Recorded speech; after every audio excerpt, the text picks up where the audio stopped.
პირველ კლასიკურ გიმნაზიასთან დაიწყო უკვე შეკრება ხელსურების, რომლებმაც გადაწყვიტეს, რომ წერილით მიემართათ ამერიკის შეერთებული შტატებისთვის, როგორც ეს მათ გააკეთეს 1936 წელს, სამწუხაროდ მაშინ ამ წერილმა ადრესატამდე ვერ მიაღწია და ხელმომწერები გიორგი და გიგა ლიქოკელები და ისევე როგორც მათი თანამოაზრე სხვა ხელსურები, ყველანი დაიჭირეს და ისინი უგზო-უკვლოდ გააქრეს და სწორედ ამიტომ დღეს აქ შეკრებილმა საზოგადოებამ, ხელსურებმა და ასევე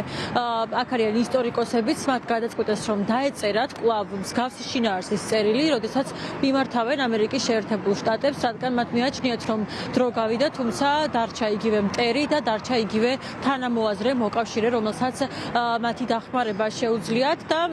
ისინი საუბრობენ, რომ ახლა სწორედ ამერიკის შეერთებული შტატები არის საქართველოს ერთადერთი იმედი, რომელსაც შეუძლია, რომ დაეხმაროს საქართველოს ამ მდგომარეობაში. მინდა რომ გაჩვენოთ ის წერილი თუ რამც მოიტანეს აქ აქციის მონაწილეებმა და ხევსურებმა, რომლებიც აქ არიან შეკრებილები. აი ოპერატორს ვთხოვ, რომ უფრო ახლოს მივიდეთ და გაჩვენოთ ის ხელნაწერი, რომელიც მოტანილი არის აქ და ეს წერილი თავდაპირველად იწყება ძველი ხელნაწერით, იმ ტექსტით, რომელიც თავიდან იყო 1936 წელს დაწერილი და შემდეგ უკვე გრძელდება ახალი ტექსტით 2024 წლის ტექსტით და თავდაპირველად ეს წერილი იწყებოდა ტექსტით, სადაც საუბრობდნენ ხევსურები, რომ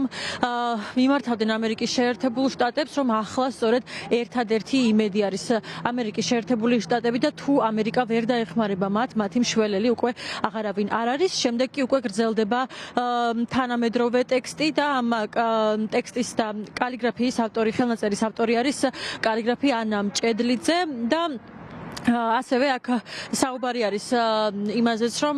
სწორედ ახლა არის მნიშვნელოვანი რუსეთის წინააღმდეგ ამერიკის მხარდაჭერა და აცხადებენ იმას, რომ ეს წერილი აუცილებლად მივა ადრესატამდე განსხვავებით წერილისგან, რომელიც დაიწერა 1936 წელს და ჩვენ ვესაუბრეთ აქ შეკრებილ საზოგადოებას, რომლებსაც ჰქონდათ სათქმელი ამ ხელნაწერთან დაკავშირებით და შეგვიძლია რომ მოვისმინოთ მათი კომენტარები. ისტორია მეორდება. ჩვენ სამშობლოს ისტორიაში იყო ერთი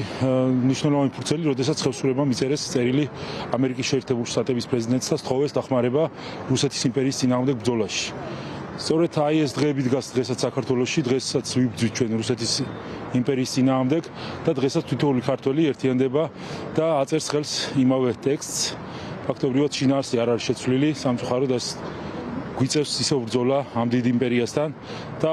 დარწმუნებული ვარ, რომ ეს ბრძოლა საბოლოოდ დამთავრდება ქართველი ხალხის გამარჯვებით და რუსული გავლენები საბოლოოდ დასრულდება ჩვენ ქვეყანაში და ის დიდი ნატურა, რომელიც ჰქონდათ ხევსურებს და რომელიც სამწუხაროდ არ აპატია საბჭოთა ხელისუფლებამ მათ, ის დიდი ნატურა ასრულდება და საქართველო საბოლოოდ გაიმარჯვებს და მართლაც გავიმარჯვებთ სახელოვნად, როგორც მარომაყაშვილი წერდა თავის დღიურებში. ჩვენი იდეა არის, რომ გავაგრძელოთ, ესე ვთქვათ, საქართველოს ისტორია იმ თვალსაზრისით, რომ დაახლოებით 100 წლის წინ, მაშინ, როდესაც საქართველოს დაახლოებით ისევე უჭირდა ჩვენი თვალთახედვით, რა თქმა უნდა, როგორც ეს 100 წლის წინ იყო, როცა ქვეყნის დამოუკიდებლობის საფრთხე ედგა ჩვენს ქვეყანას, დაიწერა წერილი საქართველოში, კერძოდ ხევსურეთის წარმომადგენლების მიერ, ვინც ამერიკის შეერთებულ შტატებს, როგორც მსოფლიოს ყველაზე ძლიერ სახელმწიფოს მიმართეს დახმარებისათვის და ჩვენი აზრით უკვე იმდენი ხანი გრძელდება ეს აქციები საქართველოში, რომ დღევანდელ აქციების მონაწილეებსაც გაუჩნდათ სურვილი, რომ მიეწვდინათ ხმა ამერიკის შეერთებული შტატებისთვის და მოვიფიქრეთ, რომ ეს ხმა ყოფილიყო, არა ვთქვათ, ეს ხმა ყოფილიყო ამ ისტორიის გაგრძელება, მოკლედ და დაიწერა ამ ხევსურების წერილის გაგრძელების სახით თანამედროვე ვარიანტი, რომელიც ესევე ამერიკის მთავრობისთვის არის მიმართული. ნახეთ, მე ამოგიკითხავთ. ამერიკას გთხოვთ დიდი სთხოვნით. ზრიელი სახელმწიფო ხართ და მოგვეშველენით და დახმარება გაგვიწიეთ. თორე ცოდო ვართ. იმედი გვაქვს, რომ მოგვეშველებით. თუ გვეშველით თქვენ, თუ არა, ჩვენი მეშველი აღარ არის. ესე იწყება ჩვენი წერილი, მაგრამ ეს არ არის ჩვენი სიტყვები. ეს სიტყვები დაიწერა 1936 წელს ხევსურების ხელით და შემდეგ ამ წერილს ამერიკას რომ ცდილობენ მიაწვდინონ ხმა, რომ ჩვენ ბოლშევიკები გვართმევენ სჯულს, გვართმევენ ტრადიციებს და ბრძოლა შეგვიძლიაო. ხმლებით ვიბრძოლებთ, მაგრამ თქვენ თუ არ დაგვეხმარებით არაფერი გამოვაო. ამის გამო ხევსურები დაიჭირეს, დასაჯეს და ისინი ყველა უგზო-უკლოდ გაქრა. ეს წერილი უკვალოდ რომ არ ჩავლილი იყო და ამ დღეებში დამეთანხმებით რომ ჩვენ ველით აქ რუსთაველის შეკრებილები თუ ტელეეკრანს მიმჯდარი ადამიანები სულ ველოდებით რა რეაქცია იქნება ევროპის ქვეყნებიდან, დედაქალაქებიდან, ოკეანის გაღმიდან და სულ უფრო მეტი სასიამოვნო ამბავი მოდის ხოლმე ევროპიდანაც და ამერიკიდანაც და ამიტომ გაგვიჩნდა სურვილი რომ ახალი აქცენტები, ახალი ფერები შეგვეტანა ამ წერილში და 2024-ის დეკემბრის